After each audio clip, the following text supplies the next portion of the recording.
the eerie shadows of the Cenozoic era, a colossal predator roamed the earth. Towering over its surroundings, with a menacing beak and piercing gaze, this dinosaur struck fear into the hearts of all who crossed its path. Reminiscent of today's ostriches, but infinitely more terrifying, this ancient giant embodied raw power and primal ferocity. Imagine you're strolling through this prehistoric landscape, the air thick with anticipation, when a bone-chilling sound pierces the silence. You whirl around to face your worst nightmare, the terror bird, an apex predator of unparalleled prowess. Terror birds were a group of large, flightless predatory birds that existed from the Paleocene to the Pleistocene epochs, spanning approximately 62 million to 1.8 million years ago. They were primarily found in South America, although some species also inhabited parts of North America. Despite being descendants of flying birds, terror birds had greatly reduced wings that were not functional for flight. Instead, their wings likely served as balance and stabilization while running. These birds varied in size depending on the species, but some of the largest terror birds, such as Titanis walleri, stood up to 3 meters tall and weighed around 300 kilograms. Modern-day male ostriches, in comparison, generally reach heights ranging from 2.2 to 2.7 meters and weigh between 63 to 145 kilograms. Terror birds had robust skeletons with large, sturdy legs designed for swift running. Their skulls were large and elongated, with powerful beaks for capturing and dispatching prey. Their primary adaptation for hunting was their large, hooked beaks, which they used to deliver powerful blows to prey. They likely relied on their speed and agility to chase down and ambush prey. Ostriches also have robust skeletons and long, powerful legs adapted for running. However, their skulls are smaller and less specialized for hunting, with a beak adapted for grazing on vegetation. Although ostriches are omnivores, they primarily feed on vegetation. They lack the specialized hunting adaptations seen in terror birds, and instead have strong, muscular legs that they use for running away from predators. So in comparison, both terror birds and ostriches are large birds, but terror birds were generally larger and more robust.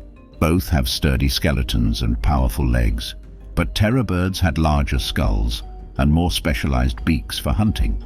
Terror birds were apex predators with specialized beaks for hunting, while ostriches are primarily herbivores with adaptations for running and evading predators. Now let's talk more about their origins, as well as their fossil records and evolutionary significance. Terror birds belong to the extinct clade Ferocity, which evolved from a lineage of flying birds known as the Cariamiformes during the Paleogene period, around 60 million years ago. The exact ancestry of terror birds is still a subject of debate among paleontologists. However, molecular studies and fossil evidence suggest that they are closely related to modern birds of prey, such as falcons and eagles. The fossil record of terror birds is primarily found in South America, where they flourished for millions of years. Fossils of Ferocity have been discovered in countries like Argentina, Brazil, Chile, and Uruguay. Some of the most well-known and complete specimens of terror birds have been found in the fossil-rich deposits of the Patagonia region of Argentina. Terror birds played a significant role in the evolution of avian predators during the Cenozoic era. As apex predators, they occupied the top of the food chain in South America for millions of years, shaping the ecosystems in which they lived. The rise of terror birds coincided with the isolation of South America from other continents during the early Cenozoic era, leading to the evolution of unique fauna and flora known as the Great American Biotic Interchange.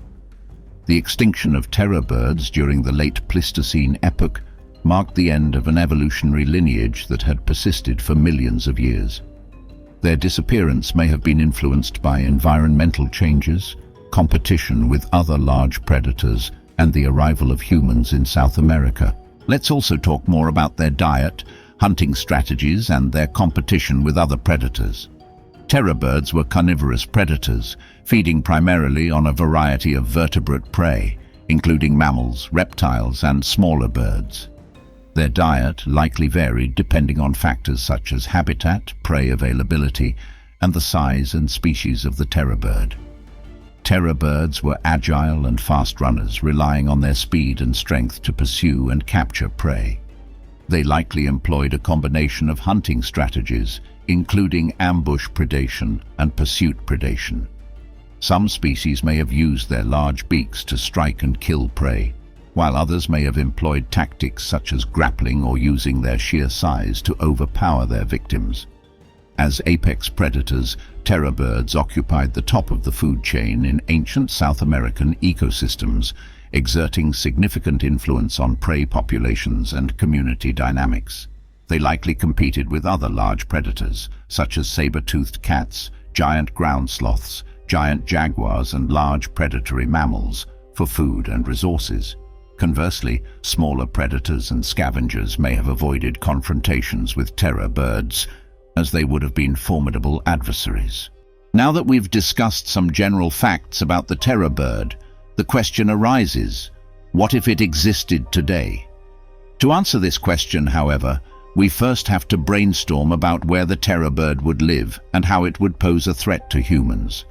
If terror birds were to exist today, their distribution would likely be influenced by factors such as habitat availability, climate suitability, and the presence of prey species.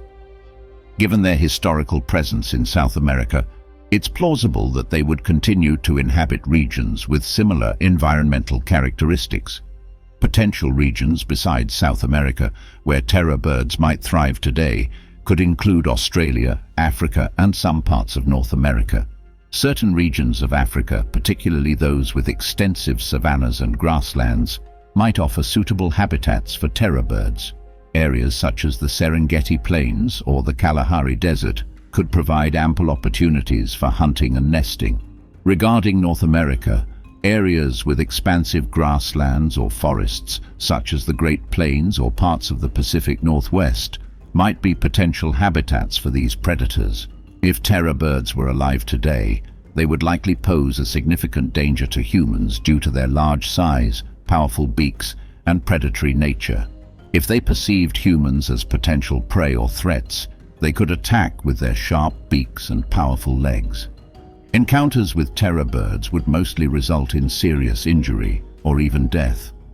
Like many birds, terror birds would likely be territorial during the breeding season and could aggressively defend their nesting sites against perceived threats. Encounters with humans near nesting areas could provoke defensive behavior from these large birds. Given their potential size and habitat preferences, terror birds could inhabit areas frequented by humans, such as grasslands, forests, or even urban environments. Accidental encounters with these powerful predators could occur, especially in areas where humans and wildlife overlap.